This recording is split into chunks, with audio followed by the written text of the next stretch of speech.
Vous aimez l'histoire juive ? Retrouvez Liana Gurfinkel dans Un jour notre histoire sur Studio Kalita, c'est tous les matins, pour découvrir ensemble les événements et les personnages qui ont fait notre histoire. Eliana Gurfinkel, bonjour, Boker Tov. Boker Tov, Daniel. Alors, nous sommes, je le disais tout à l'heure, le 17 Tammuz et naturellement, d'une certaine manière, vous avez décidé de nous parler dans le cadre de votre chronique Un jour notre histoire de cette date marquante et particulièrement douloureuse du calendrier hébraïque. Exactement. Alors aujourd'hui, en fait, le 17 Tammuz, c'est le jour où en fait les Romains réussissent leur siège de Jérusalem et ils arrivent à faire une première brèche dans la muraille de Jérusalem. Donc pour comprendre, en fait, il faut repartir un petit peu en arrière. Nous sommes dans la première guerre judéo-romaine, donc qui oppose les Juifs qui habitent en Eretz Israël face aux Romains. Et à quelle époque exactement ? Donc on parle ici, on est dans le 1er siècle de notre ère, c'est-à-dire on parle aujourd'hui, la première brèche va se dérouler en 70, mais la guerre, elle va commencer en 68, donc 3 ans plus tôt, l'année 68, 69, 70. Donc cela fait 3 ans, en fait, que les Romains, que les Juifs se sont un petit peu rebellés contre les Romains qui sont en place à Jérusalem. Et en cette journée, en fait, du 17 Tammuz, les Romains, en fait, ça fait 3 ans qu'ils ont fait un siège autour de la vieille ville, autour de la ville de Jérusalem, ce qui est aujourd'hui la vieille ville, donc la ville dans les murailles. Il se trouve que les Juifs, quand ils ont commencé leur révolte contre les Romains, ont en fait des réserves extraordinaires et très importantes de nourriture, donc ils sont censés pouvoir tenir le siège pendant des années, mais il y a des batailles internes au sein du peuple juif qui font que on a les zélotes, par exemple, qui eux vont brûler les provisions de nourriture en se disant que cela va entraîner les Juifs à se battre de façon plus vaillante, ce qui est une erreur, puisqu'au contraire, ça va provoquer une famine au sein de la population.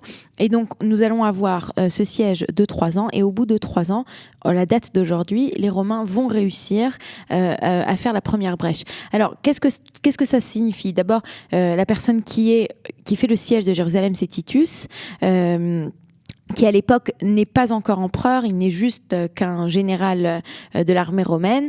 Il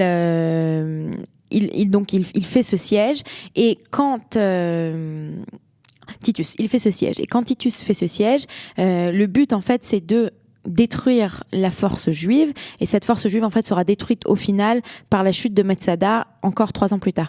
Alors, mais son intention n'est pas tout à fait de détruire, par exemple, le temple. Non, il ne cherche pas à détruire le temple. Il se trouve que le temple est, en fait, au final, donc entre aujourd'hui, qui est le 17 Tammuz, et le 9 Av, 3 semaines vont se dérouler. Ces 3 semaines vont être 3 semaines de bataille. Et en fait, à la fin, les Juifs se retrouvent tous au sein du temple, puisque c'est le temple qui va être, en fait, le dernier bastion dans la ville de Jérusalem contre les Romains. Et en fait, quand on va arriver au temple, lui, Titus ne veut pas que le temple soit détruit, et ça va être un légionnaire romain qui, lui, va mettre le feu au temple, et le temple, en fait, va s'embraser très rapidement, et c'est ainsi que le temple va être détruit. Mais en attendant, pendant ces 3 semaines, il se déroule une bataille terrible dans la ville de Jérusalem. On a des descriptions vraiment très très dures entre ce qu'écrit Flavius Joseph ou ce qui est décrit par le prophète Jérémie dans la Megillat Echa, où on a des descriptions vraiment très dures de ce qui se déroule, la façon dont les Romains vont tuer. Que le prophète Jérémie, ce n'est pas la Megillah, c'est pas le second temple, c'est le premier. Ah oui, c'est vrai.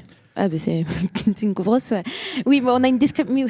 C'est une grosse. Vous avez raison, Daniel. Et même le prophète Jérémie était même avant le premier temps. Mais disons que entre la description du prophète Jérémie et la description c'est une belle faute historique que je fais ce matin. C'est pas grave.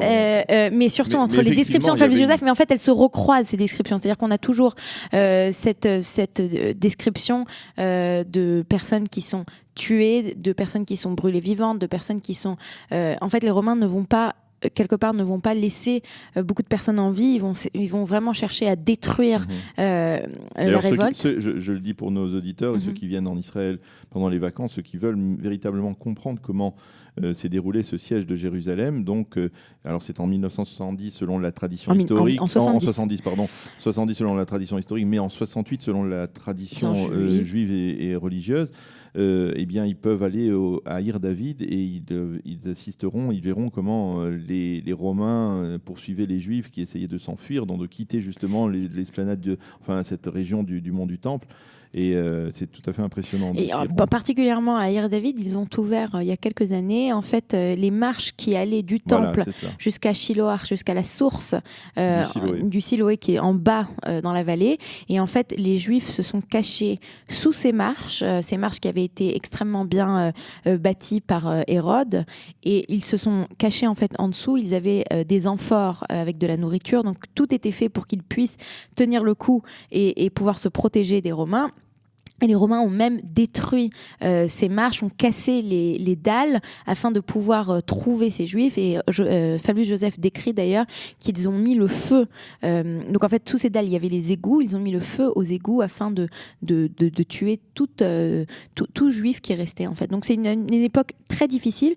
Et en fait, la date d'aujourd'hui, c'est la date où en fait tout va commencer. C'est le début de la fin de Jérusalem, puisque à la date d'aujourd'hui, on commence la première brèche dans la muraille après 3 ans de siège, 3 ans où les Juifs ont tenu le coup. C'est le début de la fin, puisque grâce à cette brèche, on va arriver à la destruction de Jérusalem. Il faut souligner que du point de vue historique, et si l'on revient bien en avant, il y a plusieurs causes de drame dans cette journée du 17 Tammuz. On va dire il y a 5 causes. Et l'une des principales, c'est la destruction des tables de la loi par la destruction des tables de la loi. Et puis, donc il y a 5 causes. Et dans la tradition juive, ça a toujours été une journée très difficile, une journée où on jeûne, et ensuite cette journée en fait ouvre le bal entre guillemets à 3 semaines assez déprimantes jusqu'à la journée de Tisha B'Av. Bien, merci Eliana Gurfinkel pour nous avoir parlé de ce 17 Tammuz, de cette journée du 17 Tammuz. C'est aujourd'hui donc nous commémorons donc cet anniversaire assez sombre dans l'histoire du peuple juif, le début de la brèche, l'ouverture des brèches